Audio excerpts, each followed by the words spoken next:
Surprise! Dhotis and shirts nale Poomer da.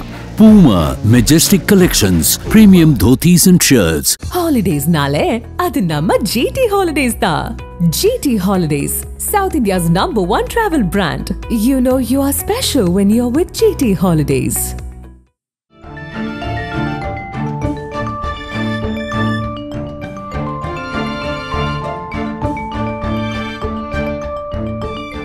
உங்கள் ஜீரண கோளாறுகளுக்கும் வயிற்றெரிச்சலுக்கும் சரியான ஒரு தீர்வு.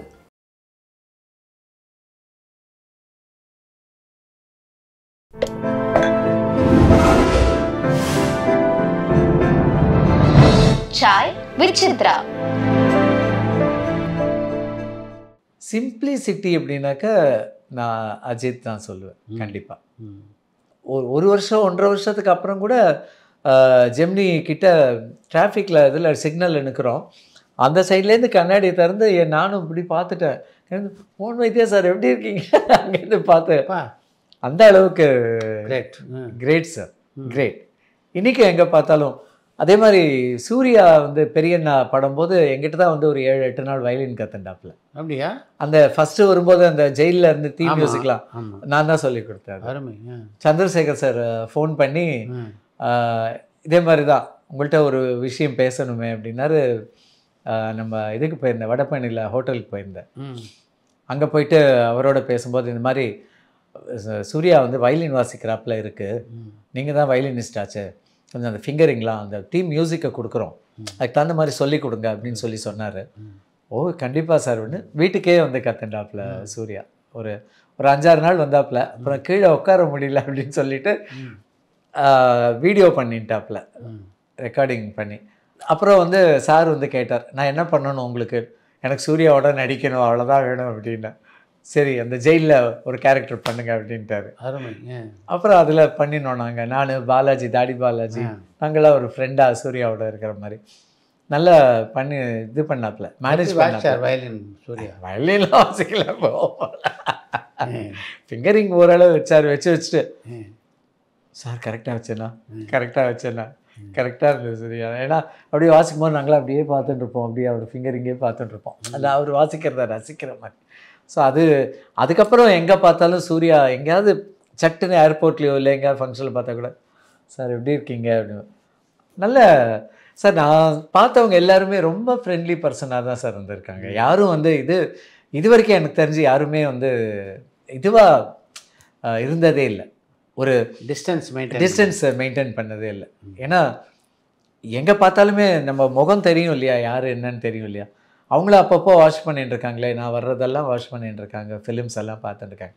அதே மாதிரி பிரபுதேவா மாஸ்டரோட இது பஹீரா அவர் அதுக்கு மேலே பயங்கர ஃப்ரெண்ட்லி பர்சன். எதிரே பார்க்கல, டவுன் டு த எர்த். ஐயோ ஹேட்ஸ் ஆஃப். நீங்களும் டான்ஸர், அவரும் டான்ஸர், அதை பற்றி பேசுவீங்களா? அதில் தான் அந்த எங்களோட சீன் தான் ஸ்னீக் பீக்கே போட்டிருந்தாங்க. நானும் அவரும் உட்காந்து இந்த வெங்கல டம்ளரில் தண்ணி அடிப்போம். ரம்யா நம்பீசனுக்கு அப்பாவை பண்ணேன் இல்லையா, இல்ல பொண்ணுன்னு மாரில் போட்டு வளர்த்தேன், என் மானத்தை வாங்கிட்டாளேடா பார்த்தா. நான் போய் அவகிட்ட கேட்குறேன், பண்ணினியாடி உண்மையை சொல்லடின்னு கேட்குறேன்.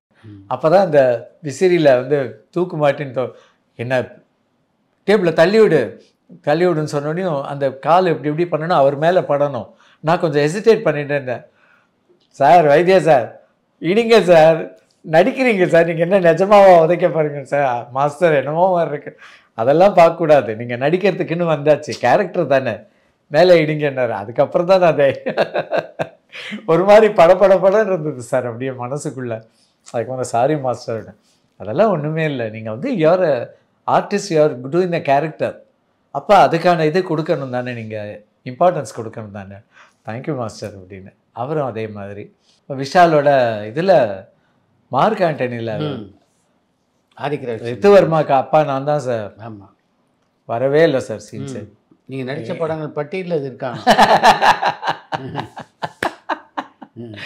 அது பண்ணேன். அப்புறம் போன வருஷம்தான் நம்ம பெரிய விஷயம், தலை தோனி ப்ரொடக்ஷனில் ப்ரொடியூஸ் பண்ணி LGM லெட்ஸ் கெட் மேரிட், நம்ம லவ் டுடே இவானாவுக்கு அப்பாவாக பண்ணினேன். அந்த ஆடியோ ரிலீஸும் போது தோனியும் அவங்க ஒய்ஃபும் வந்திருந்தாங்க. ஸோ அந்த ஆடியோ லான்ச் பண்ணிவிட்டு ஆர்டிஸ்ட் எல்லோரும் மேடைக்கு வரவும் முன்னாடி நான் பவுன்சர்ஸ் எல்லாம் தள்ளி விட்டுட்டு ஓடி போய் செல்ஃபி எடுத்துட்டேன். நான் தோனியோட செல்ஃபி எடுத்துட்டு மற்ற ஆர்டிஸ்ட்லாம் வர்றதுக்குள்ளே அங்கே வந்தவங்களாம் இது யாரும் செல்ஃபி எடுக்கன்னு நான் சட்டு புட்டுன்னு 4-5 எடுத்துகிட்டு போய் அவரை கூப்பிட்டேன். அப்போது இந்த மாதிரி கெட்டப்பில் தான் போனேன். நமஸ்தே ஜி அப்படின்னு. நமஸ்தே இந்த இவானாவோட ஃபாதராக பண்ணேன் மோகன். Oh yeah I could recognise you because you have moustache beard ஆமாம் அப்படின்னு சொல்லிட்டு கேன் ஐ ஹாவ் அ செல்ஃபின்னு ப்ளீஸ் கம் அப்படின்னு. அப்படியே சார் எப்பேற்பட்ட பர்சன் சார், அப்பா such a simple person, very friendly man. So அது ஒன்று இது. அப்புறம் நம்ம நட்டியோட ஒரு படம் குருமூர்த்தின்னு ஒரு படம், அதில் சும்மா ஒரு ஆடிட்டராக ஒரு சீன் வந்தேன். அது ஊட்டி ஷூட்டிங் போயிட்டு எஸ்.ஜே. சூர்யாவோட கடமையை செய்ய நடிச்சிங்களா சார்? சரி என்ன சார் இவ்வளோ? ஆமாம் சார், அந்த அப்பார்ட்மெண்ட் செக்ரட்டரியாக வருவேன், இவர் வந்து செக்யூரிட்டியாக வந்து ஜாயின் பண்ணுவார். அது ஒரு நல்ல அனுபவம். ஐயோ அவர் அதுக்கு மேலே ஒரு friendly person sir S J. Suriya sir. அவர் ஒரு பயங்கர ஃப்ரெண்ட்லி பர்சன். கர்த்தால வந்தோடனே கூப்பிட்டு எல்லாருக்கும் குட் மார்னிங் சொல்லுவார். மோகன் வைத்தியா சார் குட் மார்னிங் அப்படின்வாரு. ரொம்ப சார் ரொம்ப அதான் சொன்னேன்னு எல்லா ஆர்டிஸ்ட்டுமே ரொம்ப ஃப்ரெண்ட்லியாக இருந்திருக்காங்க சார். எனக்கு தெரிஞ்சு நான் யார்கிட்டையுமே ஒரு பந்தாகிந்தா அதெல்லாம் நான் பார்க்கவே இல்லை. என்னை பொறுத்த வரைக்கும் என்னோடய லைஃப்பில் நான் பார்க்கவே இல்லை. சசிகுமாரோட எவிடன்ஸ்னு ஒரு படம் பண்ணியிருக்கேன், ஃபுல் த்ரில்லர் மூவி. சசிகுமார் உங்களுக்கு தெரிஞ்சிருக்கும், நம்ம சேது படம் போதே அசிஸ்டன்ட் டைரக்டர். ஆமாம். அப்போ சின்ன பையன் சசி. ஸோ இந்த படம் பண்ணும்போது ரொம்ப சந்தோஷம். சசிக்கு நடுவில் பார்த்தீங்களா சசிகுமாரை எவிடன்ஸ் நடிக்கிறதுக்கு முன்னாடி? இல்லை சார் பார்க்கல, நடுவில் எவிடன்ஸ் தான் டைரக்டா. ஆமாம். ஐ திங்க் அப்போ சசி மதுரையில் தான் இருந்தாப்லன்னு நினைக்கிறேன். இப்போவும் மதுரையில் தான் இருக்காங்க. ஸோ இங்கே பார்த்தோன்னையும் வந்து பேசினாப்புல, நான் எப்படி கூப்பிடணும் சசின்னு கூப்பிடணுமா சார்? அதே சசி தான் சார் நான் அப்படின்னாப்புல. Such a lovely person Sasi. So ரொம்ப நல்லா இருந்தது. எனக்கு பெரிய விஷயம் என்னென்னா, சசிக்கு வந்து சாப்பாடு செஞ்சு போட ஒருத்தர் கூடவே வருவார் ஷூட்டிங் ஸ்பாட்டுக்கு. அவர்கிட்ட சொல்லி மோகன் வைத்தியா சாருக்கு என்ன வேணும்னு கேட்டு செஞ்சு கொடுத்துருங்க அவருக்கு. ஸோ எனக்கு ஒரு 3-4 days எனக்கு சசிகுமாரோட சாப்பாடு கேரவான்லேருந்து அங்கேருந்து தான் சாப்பாடே வந்தது எனக்கு. லஞ்சு ஈவினிங் ஸ்நாக்ஸ் எல்லாம். ஸோ நல்ல பர்சன், வெரி ஃப்ரெண்ட்லி பர்சன். கல்லூரி வாசலில் மணிவண்ணனோட பணியாற்றியது எப்படி இருந்தது? பழகக்கூடிய வாய்ப்பு இருந்தவரோட? இல்லை சார் ரொம்ப இல்லை. என்ன ஷார்ட்டும் போது தான் மீட் பண்ணுவோம். அஜித்தோட நிறைய பேசிகிட்டு இருந்தேன். ஊட்டியில் தான் ஷூட்டிங். என்னெல்லாம் பேசுவார் அப்போ அஜித் உங்ககிட்ட? கேஷுவலாக பேசிகிட்டு இருப்போம் சார், கேஷுவலாக பேசிகிட்டு இருப்போம். அப்புறம் நான் ஒரே ஒரு கேள்வி கேட்டேன், அஜித் பெரிய ஆளாகிட்டா எங்களெல்லாம் ஞாபகம் வச்சுருப்பீங்களா சார்? என்ன சார் நானும் மனுஷன் தானே சார் அப்படின்னாப்புல. அந்த ஒரு வார்த்தை, பெரிய ஆளாகிட்டா மட்டும் நான் மனுஷன் இல்லைன்னு ஆகிடுமா sir? I am also human being. அதெல்லாம் மறக்கவே மாட்டேன், நான் பழகிட்டா யாரையுமே மறக்க மாட்டேன் அப்படின்னு சொல்லி சொன்னாப்புல.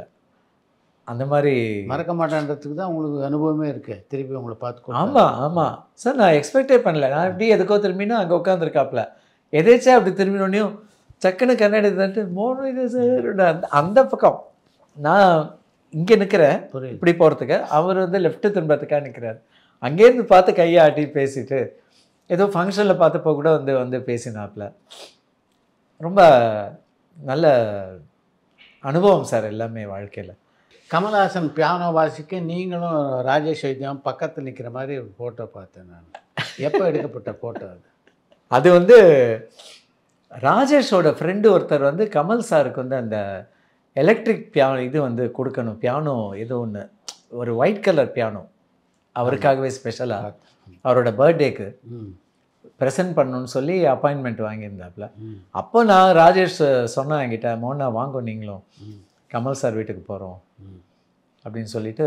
அப்போ சொல்லலை ராஜேஷ், எங்கே போகிறோன்னு சொல்லலை, நீங்கள் வந்துடுங்க நம்ம சேர்ந்து போகலாம் ஒரு இடத்துக்கு. அப்புறம் போயிட்டே இருக்கோம், ஈசிஆர் ரோட்டில் அப்படி போகும்போது தான், அப்புறம் கிட்டே போகும்போது தான், எங்கே வந்திருக்கோம் தெரியுமா அப்படின்னு. எங்கடா அப்படி, கமல் சார் வீட்டுக்கு வந்துருக்கோம். ஏய் என்னடா சொல்கிற ராஜேஷ் சொன்னா, வாங்க அவரோட பர்த்டே இன்னைக்கு, அதுதான் இதை கொடுக்க போகிறோம், இந்த கிஃப்ட்டு கொடுக்க அப்படின்னு சொல்லிட்டு அது கொடுத்து செட் பண்ணி வச்சதுக்கப்புறம் அவர் வந்து உட்காந்து அவர் ஹாப்பி பர்த்டே வாசிச்சார். அதில் நாங்கள் பக்கத்தில் நின்று பார்த்துட்டே இருந்தோம்.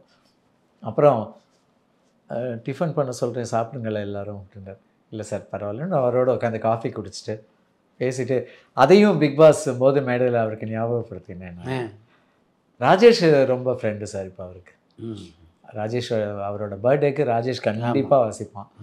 அவனுக்கு ஏதோ மெசேஜ் எல்லாம் ஷேர் பண்ணுவார் அவர். அவன் எனக்கு அனுப்பிச்சி வைப்பான், இங்கே பாருங்க கமல் சார் எனக்கு எப்படி வாய்ஸ் பர்த்டே விஷயம் சொல்லியிருக்காரு பாருங்க அப்படின்பான். So happy, so happy. எப்படி இருந்தது பிக் பாஸ் அனுபவம்? சார் அது ஒரு தனி உலகம் சார். அது தனி உலகம்.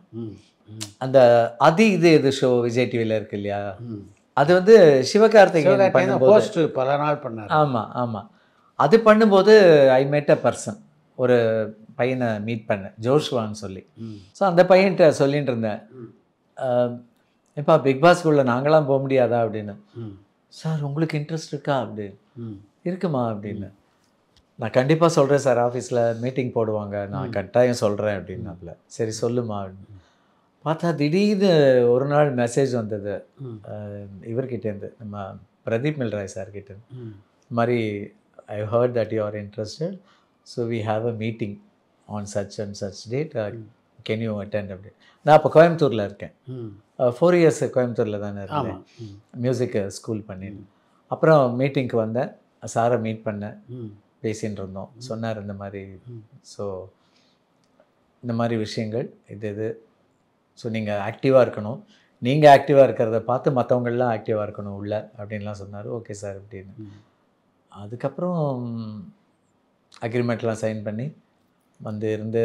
என்ன மாதிரி நிபந்தனைகள்லாம் முக்கியமான நிபந்தனைகள் விதிக்கப்படுது பிக் பாஸ் சார்? முக்கியமான நிபந்தனைகள்னால் எது நடந்தாலும் ப்ராப்பர்ட்டிஸை ப்ராப்ஸ் எல்லாம் தொடக்கூடாது. ப்ராப்ஸ் எதையுமே அங்கே இருக்கிற எந்த பொருளையுமே வந்து இது பண்ணக்கூடாது, உடைக்கவோ கொள்ளவோ அந்த மாதிரிலாம் பண்ணக்கூடாது. அது எதுவும் டேமேஜ் ஆகாமல் பார்த்துக்கணும், அது ஒன்று முக்கியமாக இருந்தது.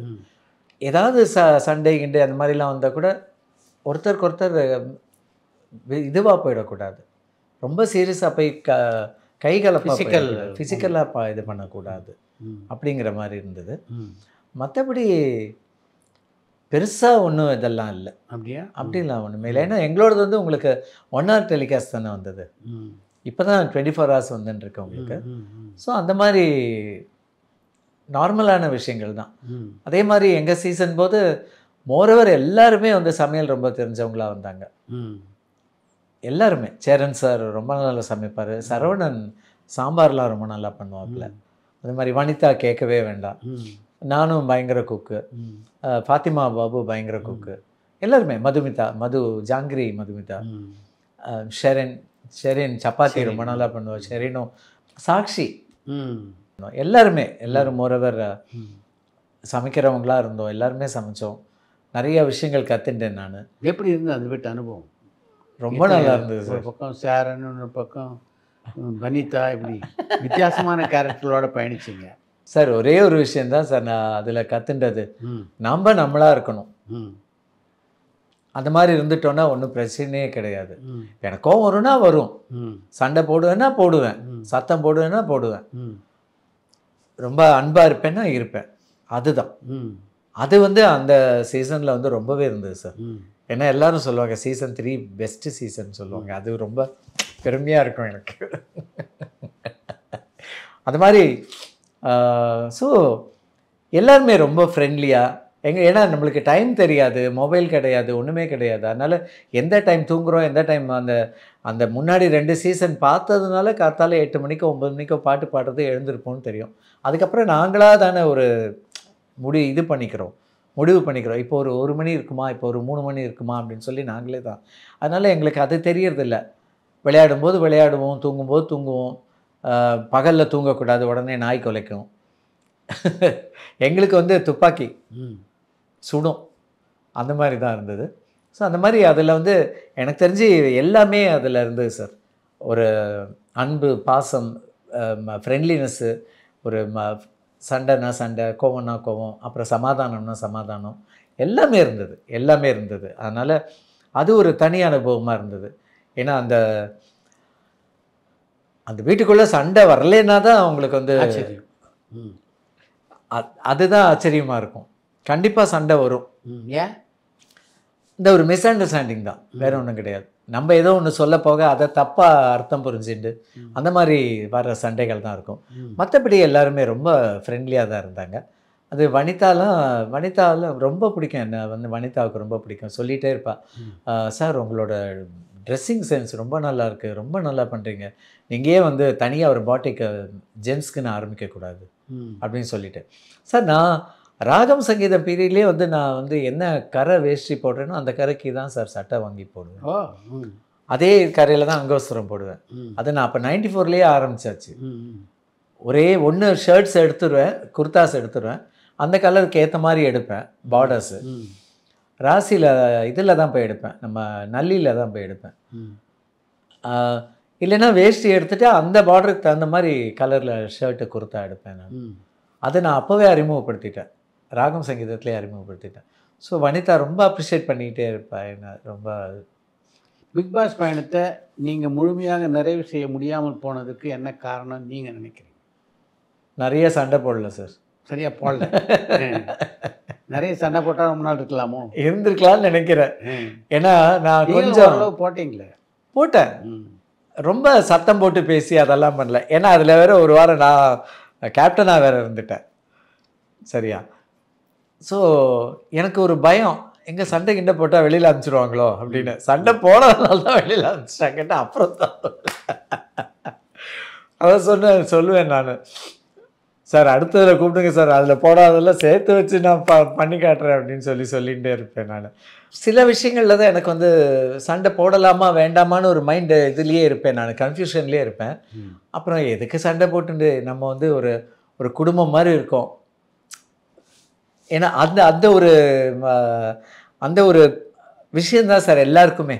ஏன்னா அது உள்ளே இருக்கிற வரைக்கும் நாங்கள் தான் ஃபேமிலி இல்லையா? ஒரு ஃபேமிலிக்குள்ளே எப்படி சண்டை போட்டுப்போம், 4 நாள் பேசிக்காமல் இருப்போம், அந்த விஷயந்தான் நடந்தே தவிர என்னால் வந்து எனக்கு அவங்கள யாரையுமே தேர்ட் பர்சனாக எனக்கு பார்க்க தெரியல. எனக்கு எல்லாருமே எனக்கு வேண்டும், இவங்க தான் எனக்கு இது உள்ள எனக்கு குடும்பம், இவங்க தான் எனக்கு மகள்கள், இவெல்லாம் தான் வந்து சொந்தக்காரங்க, அப்படி அந்த மாதிரி நான் இருந்துட்டேன் நான்.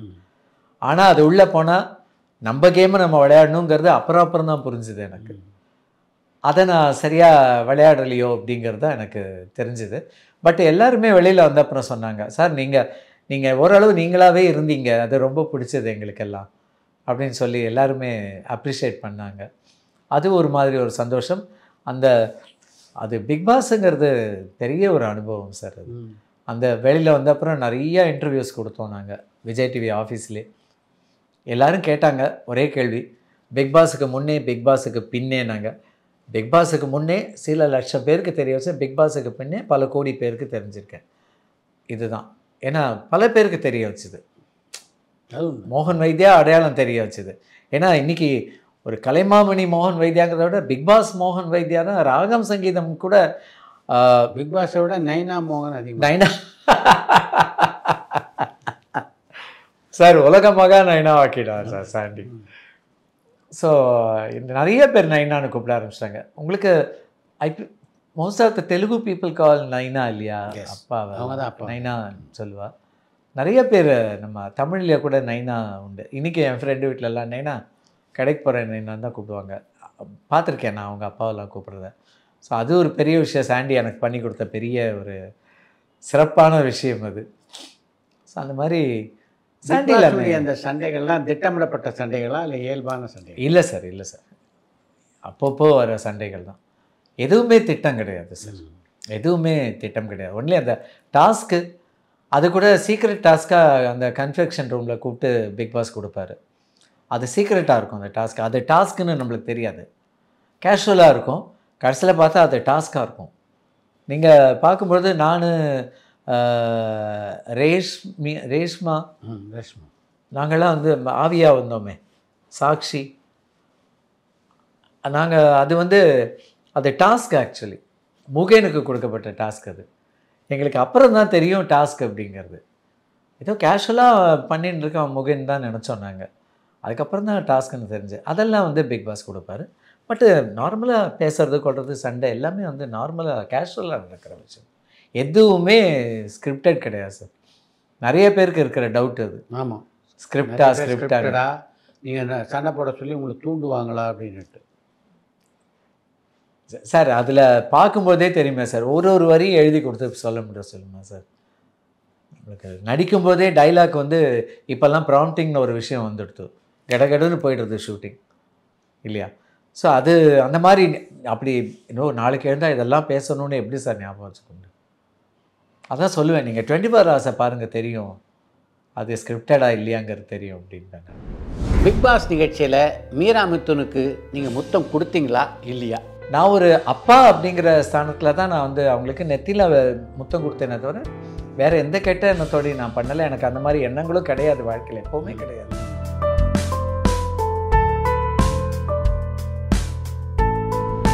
பிக் பாஸ்லேயும் கலந்துக்கிட்டீங்க, குக் வித் கோமாளிலையும் கலந்துக்கிட்டீங்க. எது உங்களுக்கு மிகுந்த மன நிறைவை தந்த நிகழ்ச்சி? சார் பிக் பாஸ் வந்து மோகன் வைத்தியாங்கிறவனை தெரிய வச்சுது. குக் வித் கோமாளியில் மோகன் வைத்தியா நல்ல ஒரு சமையல்காரன்னு தெரிய வச்சுது. பிபி ஜோடிகளில் நல்ல ஒரு டான்ஸர்னு தெரிய வச்சுது. இப்போ சசிகுமார் படம் தவிர ரோபோ சங்கர் படம் ஒன்று நடிக்கிறீங்க இல்லையா? ஆமாம், நடிச்சிருக்கேன். அம்பின்னு படம் பேர். இப்போ லாஸ்ட் மந்த்தாக கமல் சார் தான் அது ஃபர்ஸ்ட் லுக் போஸ்டர் ரிலீஸ் பண்ணார். அதில் வந்து ரமேஷ் கண்ணா சார் வந்து ஒரு கேரக்டரில் வர்றாரு. பரபரப்பான சினிமா செய்திகள், நட்சத்திரங்களின் பேட்டிகள், சினிமா வரலாறு ஆகியவற்றை பார்க்கவும் படிக்கவும் உங்களுக்கான இணையதளம் tourantalkies.co.